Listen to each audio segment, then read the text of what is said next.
Interested in getting your opinion on this take. Andrew in the chat, move Rielly to left wing, 7-11 solved. What's your level of capacity? You laugh about that, but Brent Burns back in the day, I think, is the perfect example. I obviously think it's too late in the season to experiment with something like that, but it's not like Sheldon Keefe hasn't tried everything and then some in the last 2 weeks. And he's getting knocked for it, by the way, which I don't understand. Like, they know their playoff positioning, they know they're playing Tampa, they're still jockeying for home ice, but like, would you ever get to that level where you just try things out for a couple shifts? Morgan Rielly at wing. I don't think in this position you got a good team that's, ranked to be one of the top handful in the NHL, and you're going to go make a move like that. If you wanted to try it in October or November, yeah, sure, go ahead, talk Hey, to they Morgan tried Mitch about it. Marner on D. What's the difference? Well, I was just going to say, why don't What's you the throw difference, Marner though? back on Tell D? me.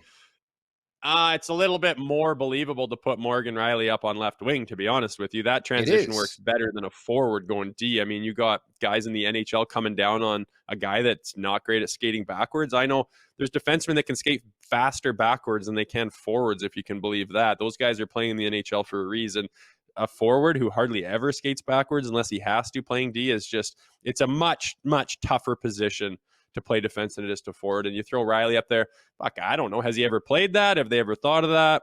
I don't know, man. It would be interesting, but I didn't like Rielly last night. He's constantly not holding the puck on the line, and then with like how many seconds left, it looked like my U11 team where they just look at the puck and it's within stick distance.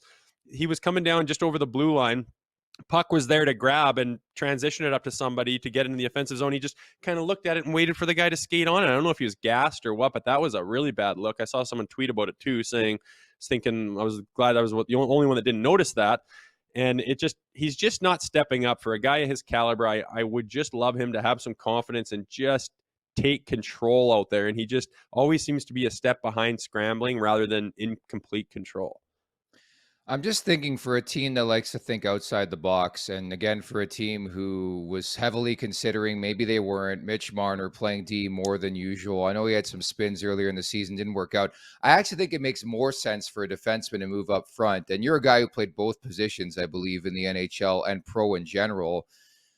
I mean, we've seen crazier things happen in Toronto, and Morgan Rielly defensively has been a work in progress, we'll call it. But like, I would never say never. I'm not going to say it's going to happen now, but for a team that likes to think outside the box, I actually don't think it's the most outlandish idea. That's sort of why I brought it up. I don't mind it in theory, but if you put it into practice, the shitstorm that would happen with the media and the I know. Toronto and the Twitter True. and everything, it would be such a disaster. It would be such a distraction that I don't even think it would be worth trying.